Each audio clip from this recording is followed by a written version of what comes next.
my name is Premvada and welcome to World Student Scope. Today in this lecture we are going to start with chapter 2 of class 9th, that is matter around us pure? Alright, no doubt the chapter is in the form of a question, which means the chapter suggests us to study and discuss कि जो हमारे आसपास matter है, whatever we see around us, is that matter that we see is actually pure or not? So that is what we are going to discuss in this chapter. So let us now simply begin with our chapter. Alright, so let us first talk about matter, that what exactly is matter, matter होता क्या है, and how do we determine कि अगर आप कोई चीज देख रहे हो तो if we are talking about in a component form, तो whether it is pure or not, right? So let us now read. So the matter is made up of two or more components known as substances. Alright, so that is the first answer that we have कि matter जो है वो दो या दो से ज्यादा components का बनता है जिसको हम क्या बोलते हैं, substances. Alright, so here you need to understand the difference कि हम किसके बारे में बात कर रहे हैं. लाइक फॉर एग्जांपल, जैसे आप कंपोनेंट्स बोल रहे हो, सब्सटेंसेस बोल रहे हो, matter, so all these terms क्या होता है कि बहुत ज्यादा सिमिलर साउंड करते हैं और either they have a similar meaning, right. But यहाँ पे आपको ये समझना है कि दो या दो से ज्यादा कंपोनेंट्स हैं. कंपोनेंट्स हम बात कर रहे हैं जो उसके कॉन्स्टिट्यूएंट्स हैं, राइट, एंड उसको हम जनरल टर्म में क्या बोलते हैं, उसको हम जनरल टर्म में भी call it as substances, right. So a substance can not be separated into other kinds of matter by any physical process. Now let us talk about one molecule. Let's suppose मैंने एक molecule ले लिया है ये, और ये molecule मैंने लिया है ऑक्सीजन का. ऑलराइट, ये मैंने किसका मॉलिक्यूल ले लिया, ऑक्सीजन का मॉलिक्यूल ले लिया, right. And if I want to break this particular single molecule of oxygen into various parts, if I want to break it down, so will I able to break it down? The question is कि क्या मैं वो सच में break down कर पाऊंगी उस चीज को? So the answer is simply no. Why? Because एक ऑक्सीजन है, एक molecule, only single molecule of oxygen है, so obviously it has a property of oxygen, right? Oxygen की जो property है that oxygen we breathe it and it is also required in the process of respiration as well.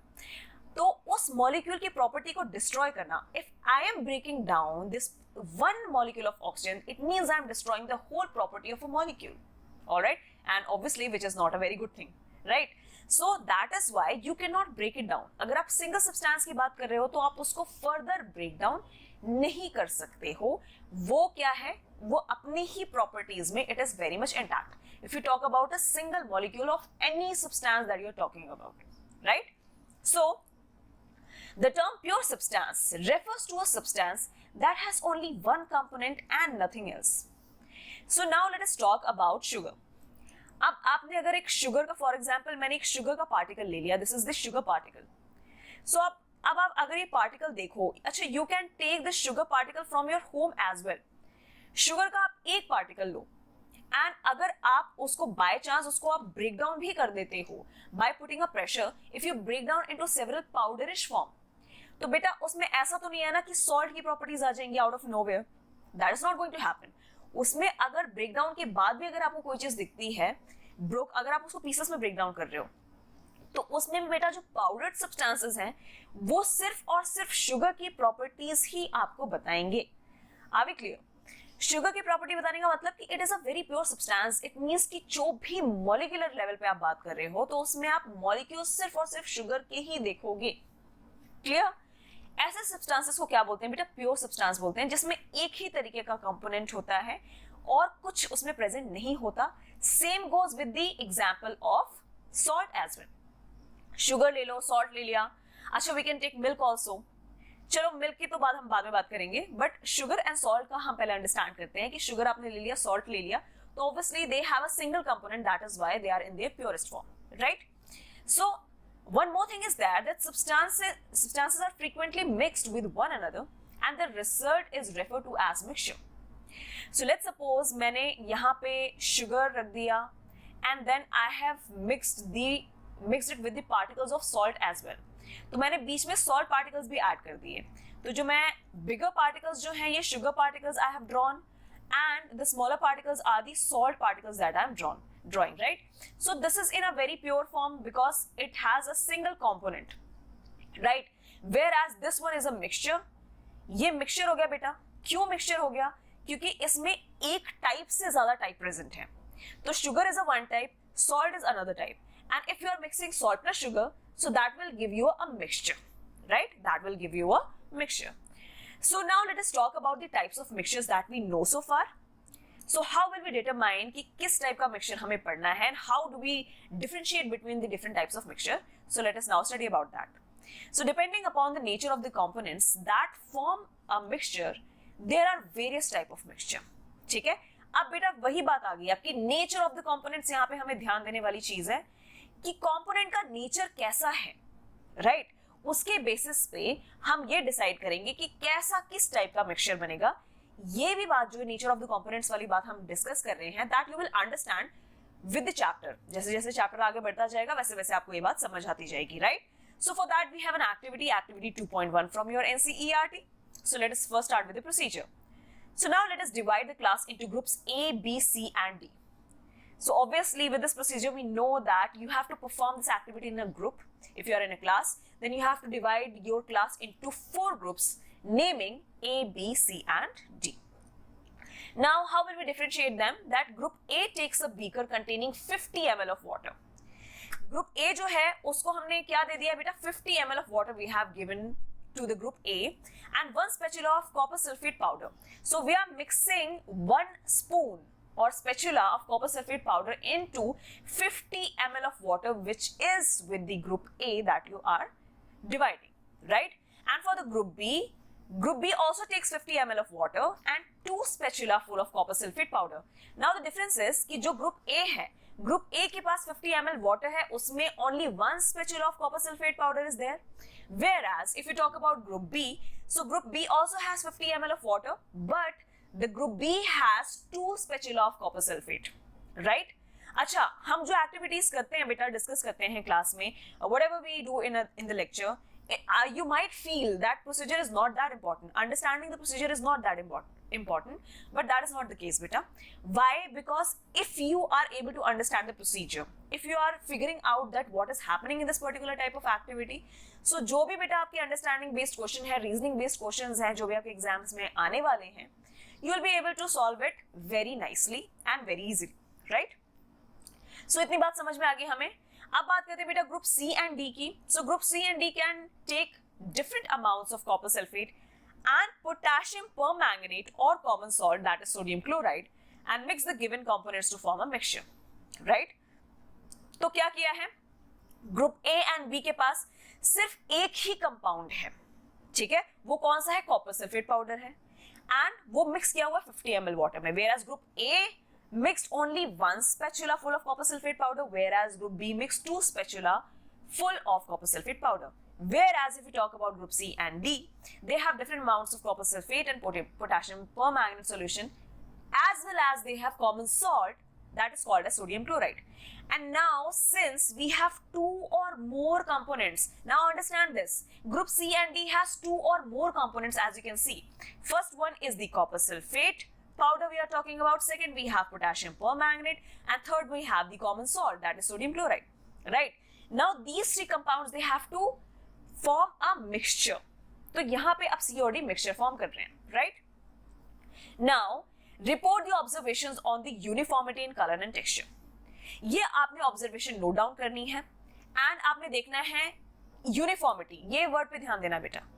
हम जैसे जैसे चीजें पढ़ते जा रहे हैं हमें एक ऐसे वर्ड्स मिलेंगे which will have all the answers to your questions, right? So report the observation on the uniformity in color and texture, that you have to determine that जो भी आप कंपाउंड मिक्स कर रहे हो, चाहे आप सिंगल स्पैचुला यूज कर रहे हो, 2 spatulas you are using, or you are using 1 or 2 compounds and mixing it in a 50 ml of water.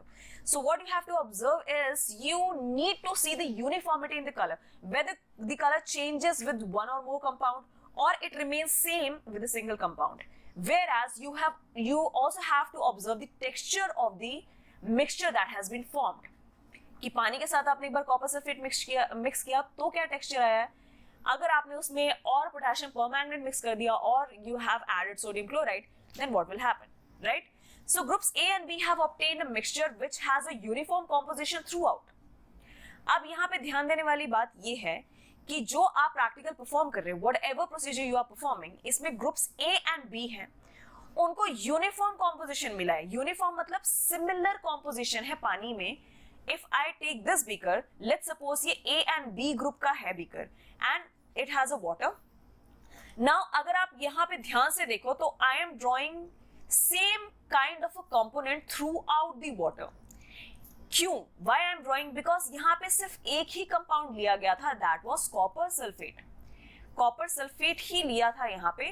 That is why अगर आप देखो तो आपको यूनिफॉर्म कॉम्पोजिशन मिलेगी सॉल्यूशन में, right?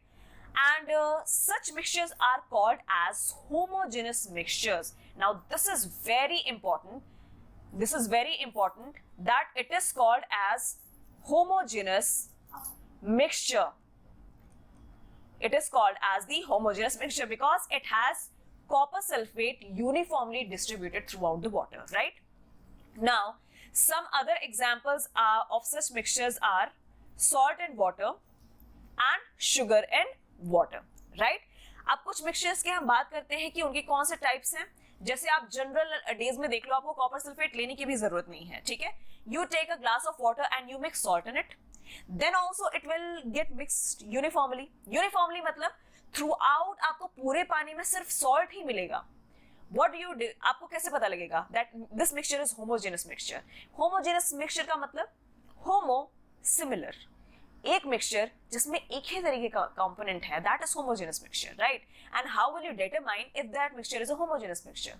So you do one thing, take a glass of water, either mix the salt और sugar in it, अच्छी तरीके से उसको मिलाना है एंड ट्राई ड्रिंकिंग इट. अगर आपको थ्रू आउट एक एक पानी के ड्रॉप में अगर आपको या तो सॉल्ट का टेस्ट आ रहा है और either you are testing the sugar in it, so you will definitely know that that particular kind of a mixture is a homogeneous mixture. Very easy, right? Now compare the color of the solution of the two groups. अब जो आपके पास solution आया है उसका आपने colour compare करना है कि क्या कलर में चेंज है, what is the difference in the color. Now though both the groups have obtained copper sulfate solution, but the intensity of the color of the solution is different, obviously. क्योंकि बेटा दोनों ही जो groups हैं, जैसे group A है, try to understand, and this is group B, right? तो अब आपको पता है कि यहां पे सिर्फ one spatula copper sulphate solution CaSO4 powder डाला है, whereas यहां पे आपने 2 स्पेचुला यूज किया है.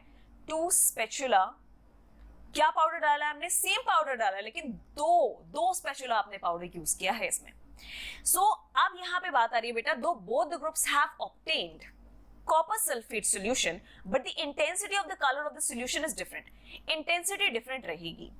कोई तो इसमें से एक ऐसा बीकर है जिसमें आपको कलर ज्यादा मिलेगा, where you'll see the color is more, and the answer is very simple कि आपको किस वाले में कलर ज्यादा मिलेगा. That is very much clear from this particular diagram, right? So this shows that a homogeneous mixture can have a variable composition. Variable composition, बेटा confuse नहीं करना है कि आप वेरिएबल कंपोनेंट्स की बात कर रहे हो. नो, कंपोनेंट्स एंड कॉम्पोजिशन में डिफरेंस है. क्या डिफरेंस है? अगर आप होमोजेनस मिक्सचर की बात कर रहे हो, होमो मतलब सेम टाइप ऑफ कंपोनेंट और compound is there in that particular solution, right? तो वो होमोजेनस है. अब वेरिएबल कॉम्पोजिशन का मतलब है कि अगर आप एक ग्लास में चीनी मिक्स कर रहे हो, तो अगर आप 1 चम्मच मिक्स कर रहे हो, then it is different than you are mixing 5 spoons of sugar in a solution. All right, so that is a variable composition. मतलब उस same component को, same sugar या same salt को आप different amounts में mix कर रहे हो, that is a variable composition. Getting my point? So now group C and D have obtained mixtures which contain physically distinct parts and have non-uniform composition.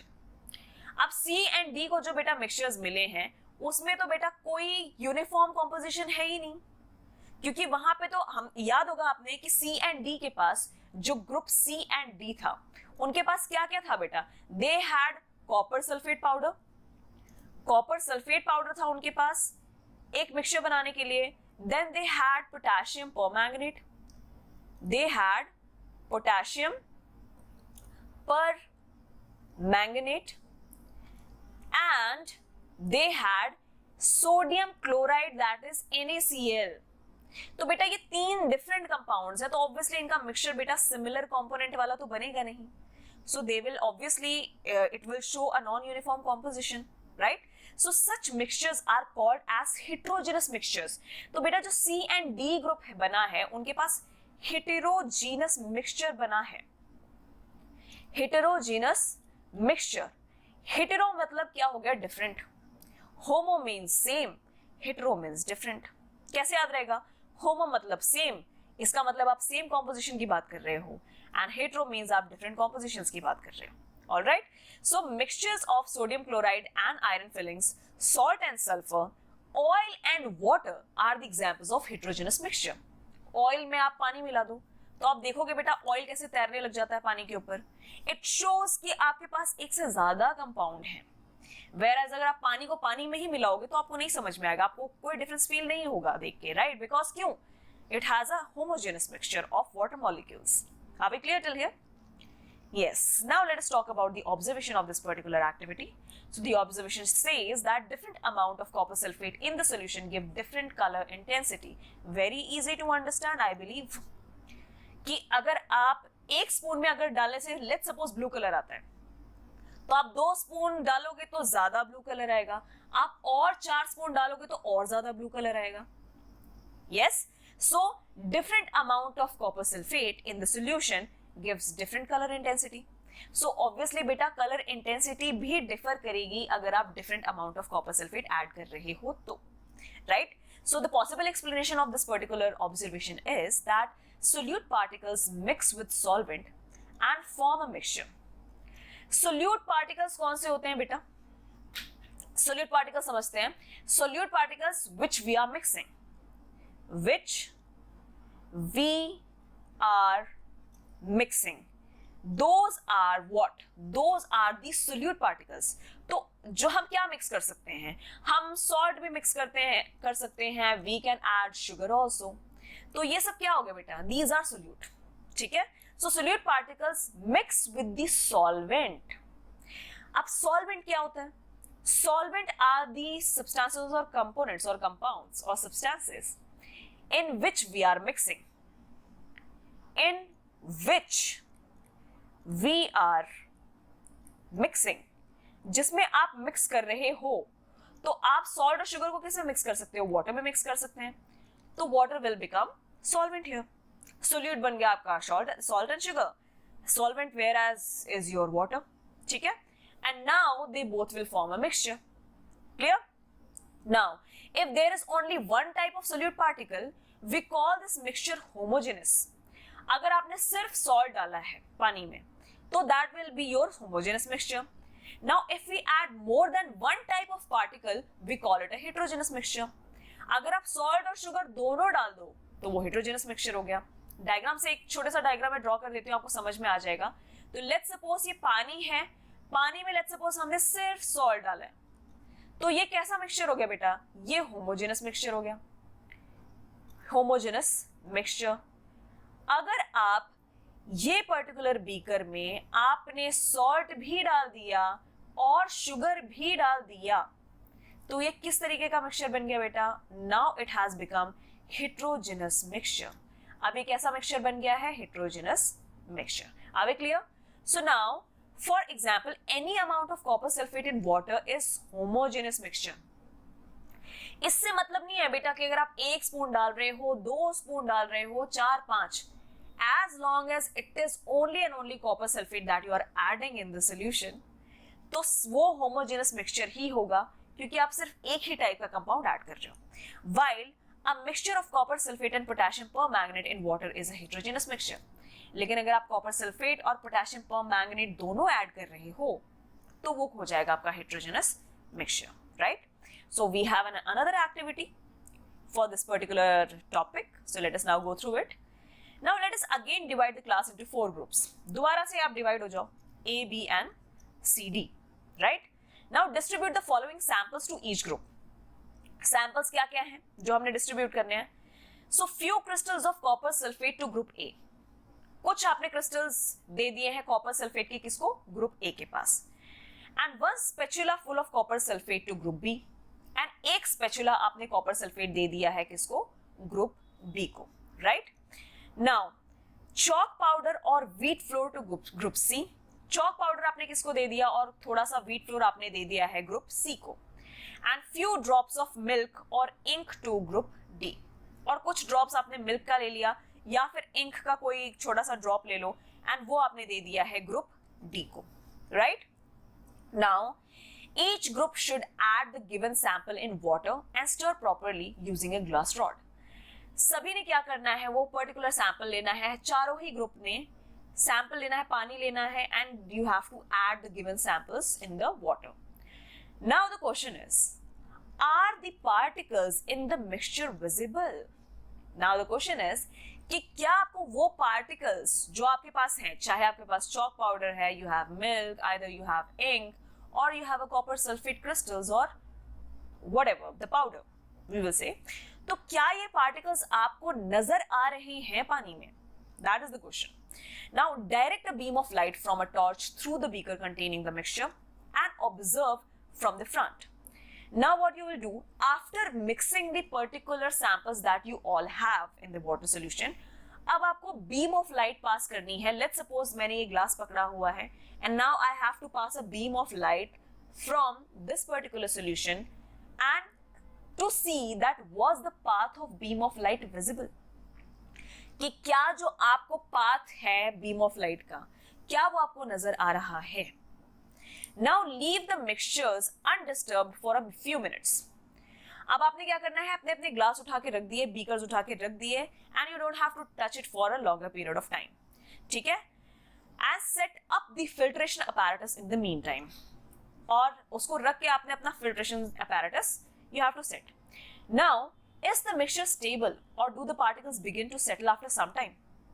तो जब आपने अपने अपने सैंपल्स रख दिए तो क्या आपको ऐसा लग रहा है कि आपका मिक्सचर स्टेबल है, या आपको ये दिख रहा है कि जो उसके अंदर पार्टिकल्स थे वो नीचे सेटल डाउन होना स्टार्ट हो गए हैं इन द सॉल्यूशन?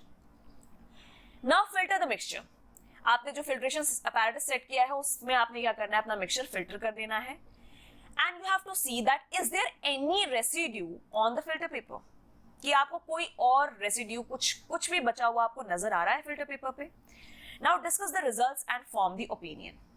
राइट, अब ग्रुप ए एंड बी की बात करते हैं. ग्रुप ए एंड बी के पास few crystals of copper sulphate थे and one spatula of copper sulphate again. Now इसमें क्या हमने देखा that group A and B have got a solution, कि ग्रुप ए एंड बी का जो उन्होंने क्रिस्टल्स मिक्स किए या फिर पाउडर मिक्स किया, so they have got a simple solution, right, after mixing their samples. Now group C has got suspension. Group C के पास क्या आया है? ग्रुप सी के पास आ गया है suspension. What? They had chalk powder. तो चॉक पाउडर जब आपने देखा होगा, अगर आप इमेजिन भी करो चलो दैट अगर आप चॉक पाउडर मिक्स कर रहे हो पानी के अंदर तो आपको व्हाइट कलर के पार्टिकल्स नजर आते हैं ना. Yes. And group D has got a colloidal solution. Group D के पास क्या था? Group D had either they had milk और they were using ink. So now with that they have got the colloidal solution. So let us talk about the observation now. कि observation में हमने क्या देखा? That a beam of light passes from A and B. कि जो A and B वाला था solution, कौन सा? कॉपर सल्फेट का solution था, वहां से beam of light पास करती है या पास हुई in the observation. And the beam of light does not pass through solution C and D. लेकिन C और D से जो लाइट है वो पास नहीं हुई. Why? So A and B forms a homogeneous solution.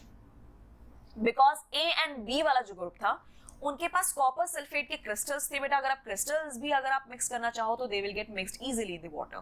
And also they had a powdery copper sulfate powder, right?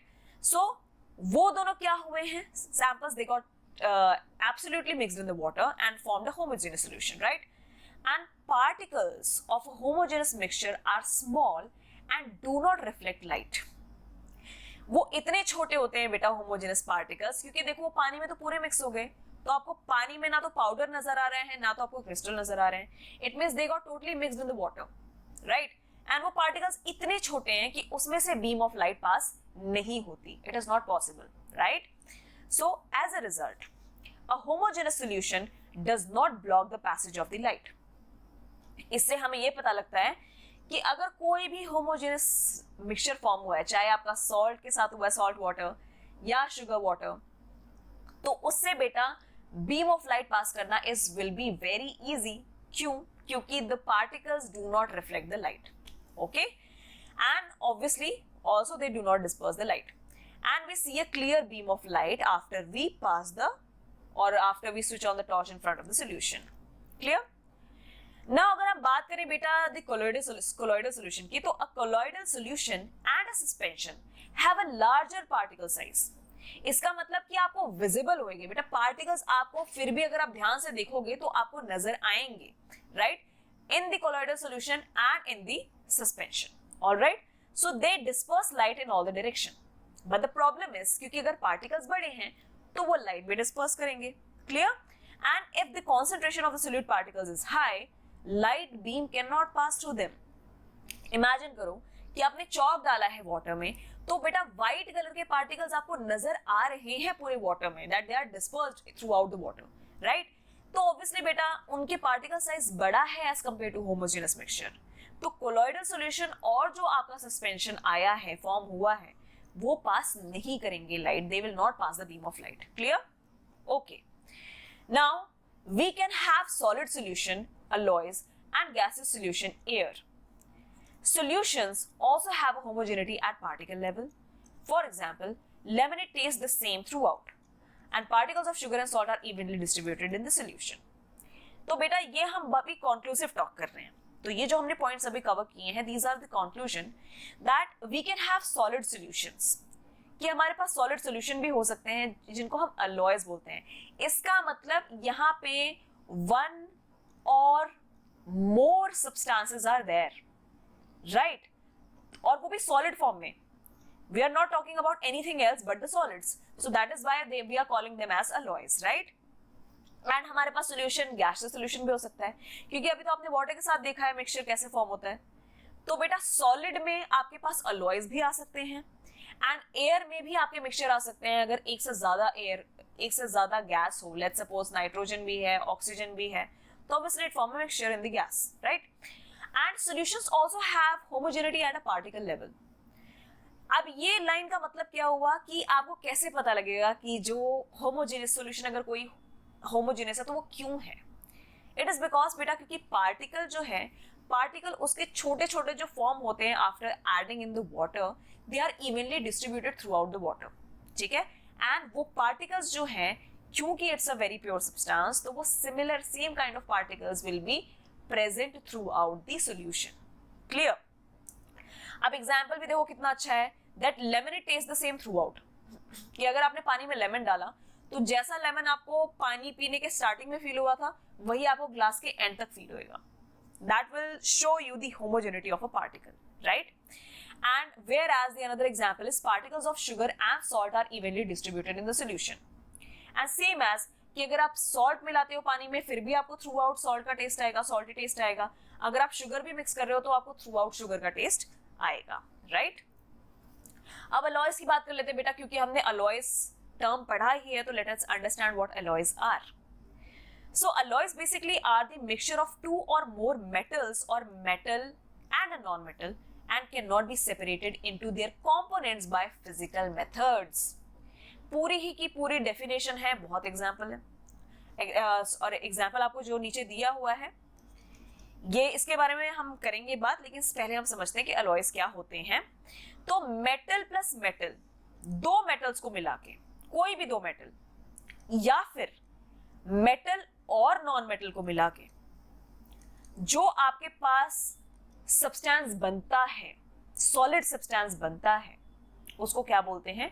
Alloys.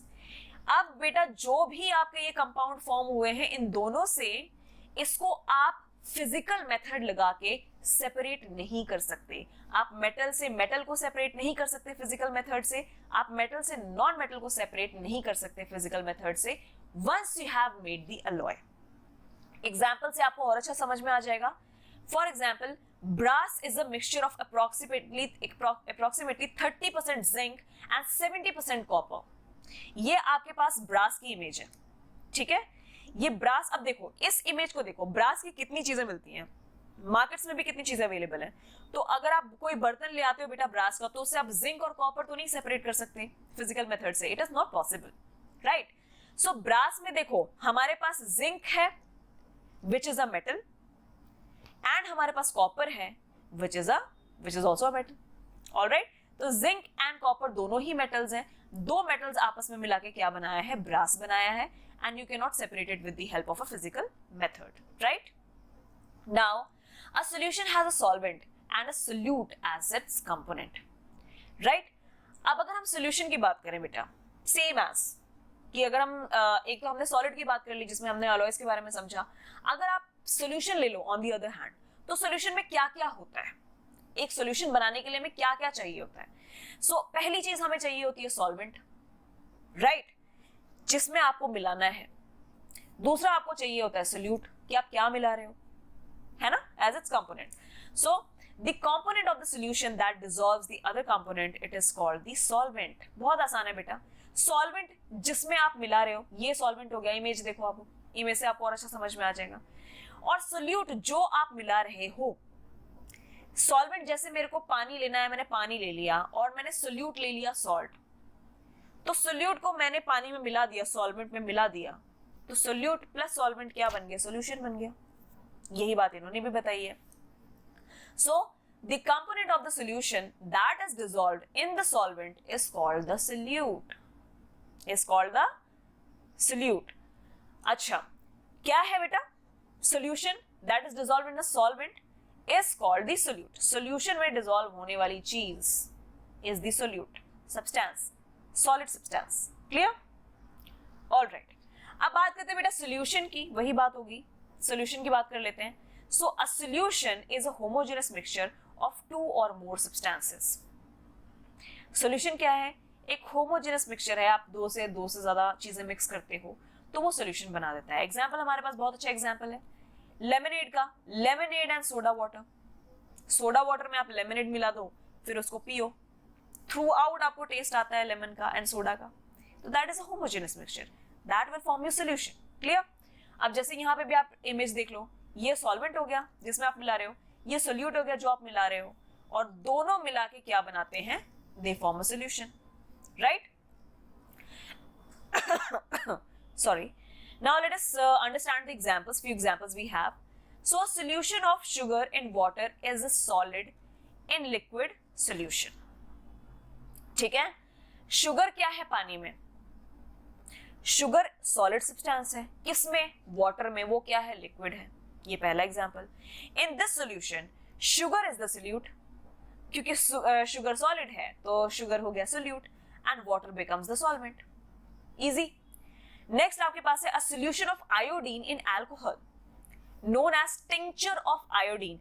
इस particular type of solution को जिसमें आयोडीन और अल्कोहल होता है उसको हम बोलते हैं टिंक्चर ऑफ आयोडीन, राइट। इसमें आयोडीन क्या है, iodine is solid and the as the solute, iodine क्या है, सॉलिड। अब सॉलिड हमने किसको कंसीडर किया था, सोल्यूट को, and alcohol being liquid it is present as the solvent, right. और हमारे पास एग्जांपल्स हैं, let's suppose aerated drinks like soda water, जिसमें आर गैस इन लिक्विड। कौन सा, these contain carbon dioxide as a gas and water as a solvent, clear. Carbon dioxide solute हो गया जो गैस फॉर्म में है, अगर आप उसको पानी में डाल दो तो बेटा वो सोडा वाटर बन जाता है, right. That is an aerated drink.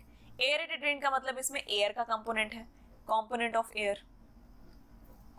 of air, that is the aerated drinks, right। now air is a mixture of gas and gas। अब air क्या है, air कैसी मिक्सचर है, गैस के अंदर गैस, ये तो आपको बताने की भी जरूरत नहीं है, तो सभी को पता है।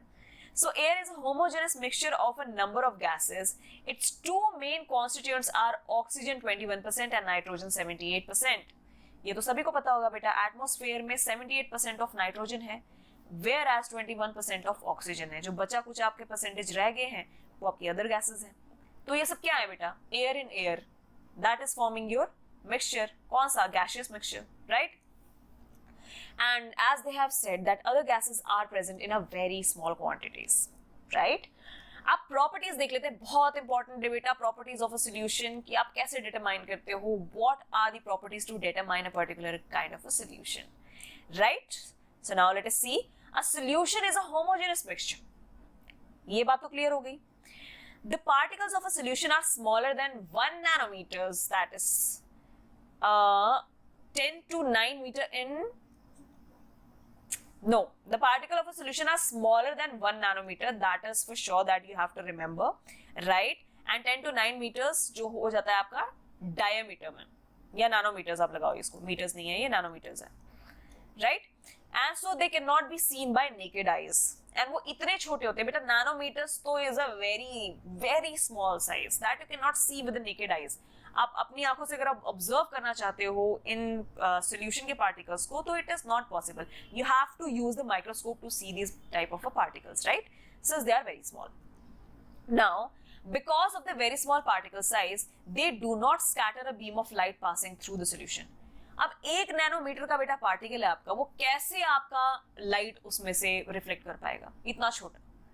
सो दैट इज व्हाई आप प्रॉब्लम नहीं आती जब आपको बीम ऑफ लाइट पास करनी होती है सॉल्यूशन से, तो it is very easy to pass the beam of light.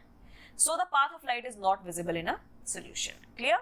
Now the solute particles can not be separated from the mixture by the process of filtration. Not possible बेटा. अब सोचो कि आपने सॉल्ट ऐड किया है पानी में, अगर आप उसको फिल्ट्रेशन प्रोसेस से सॉल्ट अलग करना चाहो तो क्या ये पॉसिबल होगा? नहीं पॉसिबल होगा, क्योंकि वो इवनली मिक्स्ड हो चुके हैं, क्योंकि पार्टिकल्स बहुत छोटे बन चुके हैं after getting mixed. So it is not possible to separate them by the process of filtration, right?